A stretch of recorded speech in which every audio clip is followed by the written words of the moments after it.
for the most part, played pretty well on the offensive line, but there seemed to be a few times when some guys came free on some stunts, et cetera. And how much have you guys talked about that since then, and how, and I know you're going to give me the good answer here, but how important is communication up front in those kind of situations? Well, communication is obviously huge, especially for offensive line play. So that's been a big point that we've had this week for us, working on stunts and stuff like that. Just trying to fix any team corrections we had over the week.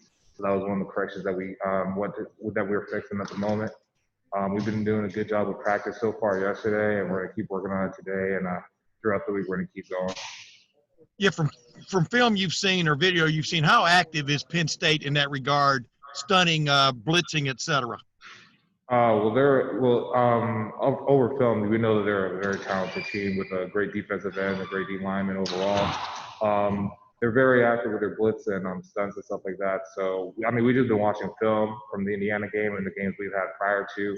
So we've just been prepared for anything, whether they stunt or they don't stunt, the type of blitzes they may run and things like that. So we've just been preparing, watching a lot of film together as a unit and by ourselves, trying to find ways for us to figure out game plan and strategies for them. Thanks, man. Up next, Brendan Gulick.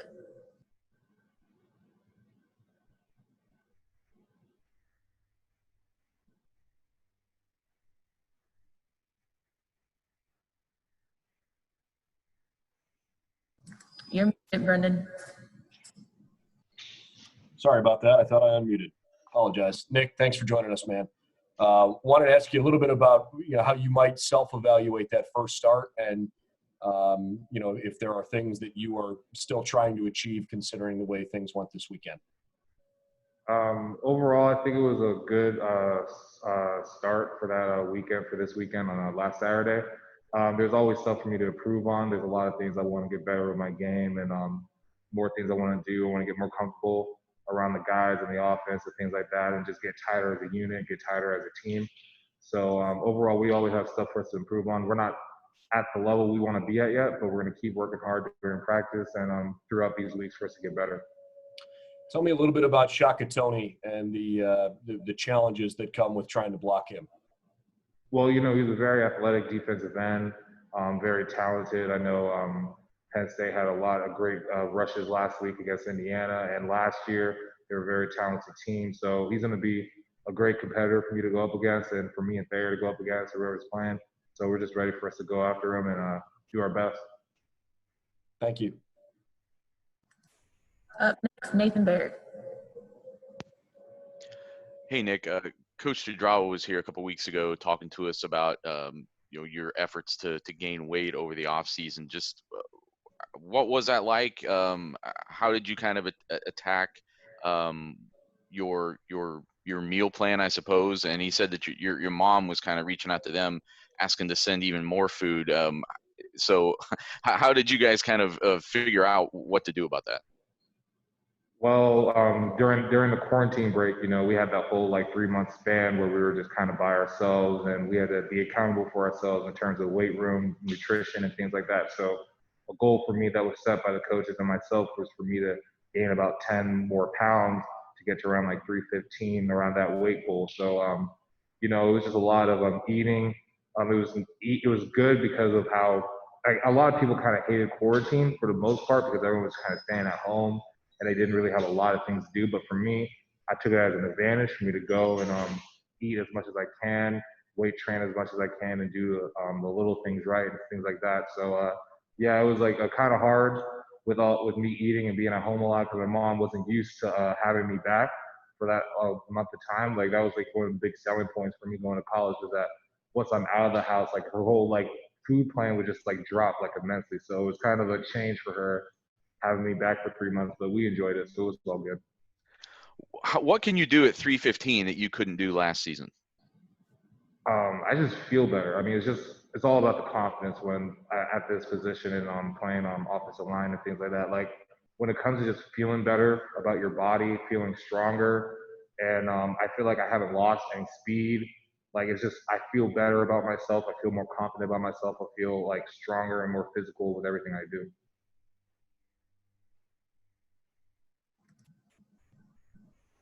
Up next, Dan Hill. Hey, Nicholas, just wanted to ask you just what did it mean to you to, be in the starting lineup finally and to make that first start at right tackle on Saturday? It's huge. I've been working at that ever since last year, from January all the way through, trying to find a way for me to compete and get that starting spot. So it's been a lot of work, from nutrition to football and film analysis and things like that. So I'm very blessed and thankful for me to get that opportunity this previous weekend, for me to get a start and be a starter along with all the rest of the guys that are playing right now. Like, it's just a blessing to be here. Do you feel like you're finally where you're supposed to be as a player? I feel like I'm getting there. I mean, there's always other stuff I can work on. I can get more film analysis, get better with my technique, anything that I can do to get better. So I'm never, ever going to feel like I'm at where I'm supposed to be at. I always feel like I can improve, but I do feel very confident at the moment about where I am and how I've been doing. And I've been getting good admiration from the coaches and things like that. So it just feels like I'm more along with the program as a whole. Thanks, Nicholas. Up next, Austin Ward. Hey, Nick, what feels better, getting named a starter or getting a champion grade? I mean, obviously getting a championship ring. I mean, that's been the goal when I came here, was for me to find a way to win championships. That's why I chose Ohio State. But being named a starter is just a blessing. I'm very grateful and thankful to the coaches and everyone that got me to this point for me to get an opportunity to even get a chance to start and play. So, but obviously the championship ring is always the number one goal, no matter what. Sorry, that must have been Zoom. I just meant getting you graded out a champion on Saturday, or on Saturday for the first start. I don't want to get ahead for the rings. I know that's for January, but you get your first start, and then it's validated by the way you grade it out. It's kind of a mixture of both. I mean, like, always our expectation is for us to be graded as a champion. Like, that's why we're in the game. We're supposed to find a way for us to grade as a champion, because that means we did our job. That's a big philosophy out here, is to do your job. And for us to do our job is that everyone here is supposed to be graded as a champion. And if we have that, then we'll find a way to win games. So, both are equally important. But, like, I'm just glad that I was able to do my job, which meant that I was graded out as a champion. And I'm also, like I said, very grateful for the opportunity for me to get a chance to start. Thanks, man. Up next, Bill Landis. Hey, Nick, did you really pull a gutter off the side of your house when you were working out at home back in the spring? Yeah, so I was trying to find a place to do pull-ups. So, like, as you know, in Florida, it was like kind of bad having the virus there and everything. So I really couldn't go to any gyms or anything like that. So I had to do a lot of stuff at home. So I thought my roof could support me, and I was kind of mistaken by that. So there was a few things that were broken in that first week or two when I was back home trying to work out and stuff. When I knew that, like, we had to be quarantined, and I was working out by myself and stuff like that. But, like, once stuff kind of got better with quarantine and everything like that, I was able to go out to gym. So there was no more broken stuff in my mom's house. Did you have to fix all that, or how did that go? We had our HOA come through, so we had to figure it out. We were able to, like, talk to them about it. Thanks. Next up, Patrick Murphy.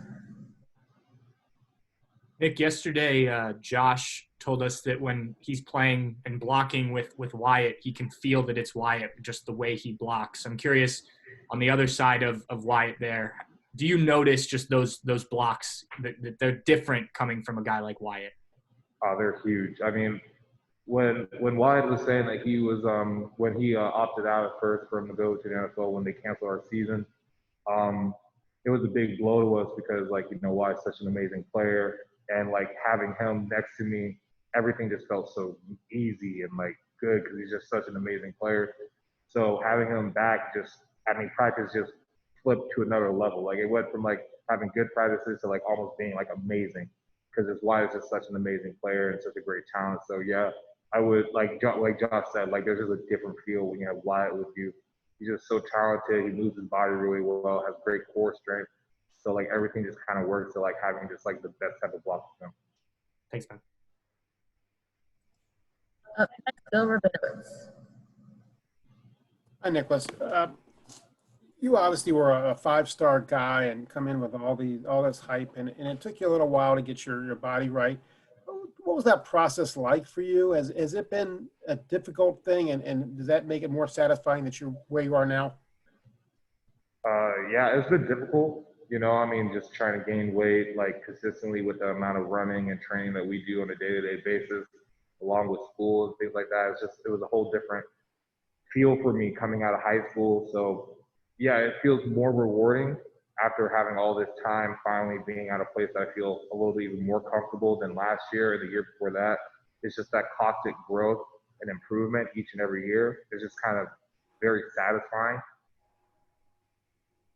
And on a different note, you probably saw what happened with Wisconsin, the outbreak that they had, and they had to cancel their game against Nebraska. Does that kind of reinforce what Ryan Day tells you every day, drums it into your guys' heads, how careful you have to be? Does that give you pause? I don't know if you can reinforce any more than what Coach Day has already told us. Like we've been from day one, ever since, even during quarantine, like from that moment on, we've been like, we have to be careful around the people we've been around. Everyone, we have to treat almost like everyone has a virus. Like, so although yes, that does like, has like some cause of concern, like it doesn't change anything that Coach Day's been saying for months now. Like it's always been, be careful, always wear a mask, always have to like self isolate, do things so we can have the best season we possibly can. Thank you. Next is Dodd. Hey, Nick, how is Justin different this year, just overall? I remember him talking about him going on a vegan diet, I think. Yeah. So that's been really helpful for him in terms of his body. He says that he feels great whenever he talks to me about that type of stuff. Or I hear him in the locker room talking to the other guys about it, like getting other kids kind of to join in on the bandwagon with the vegan diet. I don't think I'll join, but no, I just know that he's been a great player. He's been doing a lot of film work, a lot of studying during quarantine break. After once we got back here, he's always in the meeting room. He's always with Coach Day, always with Coach Dennis, just trying to find ways to get better and train and become the best he could possibly be. When you heard vegan, being a football player, what went through your mind? It sounded like a lot more calories that I would have to intake, so that's why I kind of stayed away from it. Or a lot of food. So. Thank you. Up next, Tony Girdman. Nick, so you're breaking your mom's house. You're eating all of her food. Are you allowed back home?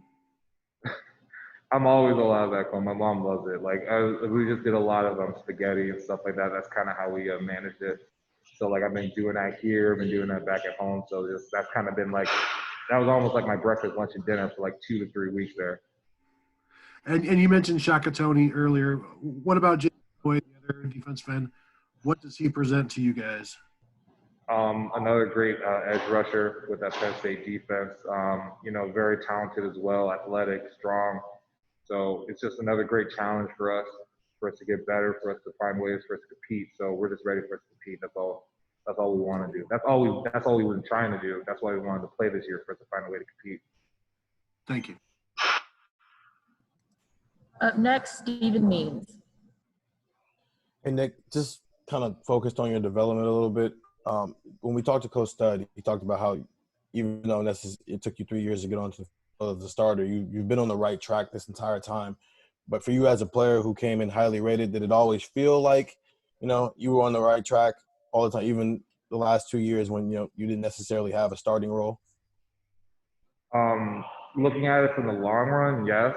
But like in the moment, sometimes it didn't feel that way. Like sometimes, there's always ups and downs at this program. You could be on a high track, feeling like you're always doing great, and then one day you just kind of have a stutter. You just don't really know what's going on, and then sometimes you kind of decline a little bit, but you got to find a way to get back. So looking at it from the long run, it's just a lot of me developing from the film side and understanding the football side of things to the weight room side and strength side and understanding how to get my body a certain way and how to train.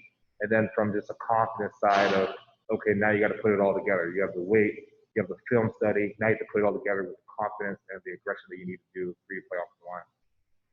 So when that's happening, how do you keep yourself from getting discouraged? Can you say that again? How do you keep yourself from getting discouraged when you're going through all that? It's a lot of things. Mostly it's the unit. It's the power of the unit. It's the guys around me because there's older guys that know what I'm going through. Like we always like almost everyone goes through similar things. Like they always see people go through highs, they always see people go through lows. And an older guy knows those feelings. So like when I see like a freshman going through that type of stuff, I was there as a freshman. I know that high feeling at first, and then that kind of low, and in a midpoint, and then kind of a decline as well. So we always pick each other up. So it's always been about the unit and the brotherhood that we had with my brothers in the offensive line room. And last question, Joey Kaufman. Hey, Nick, having looked at the film now and reviewing last Saturday's game, how did you guys feel you did with the run game? There was few things that we could have done better. There's always room for improvement for everything that we do, whether it's the run game, pass game, communication, everything. So, it's just something that we want to improve on and get better with. That was a big point for us this week. We want to try to improve on what we did from last week and get better, especially in the run game, passing game. So like in all facets, we just want to get better. So that we just want to find a way for us to improve and practice hard. Where do you think you guys can improve most in the run game?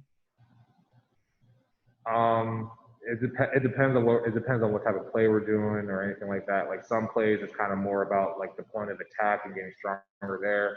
Other plays it's more about like us being able to combo together and things like that. So it just depends on what type of play we're talking about. But in an overall facet, we just want to get better as a team running the ball.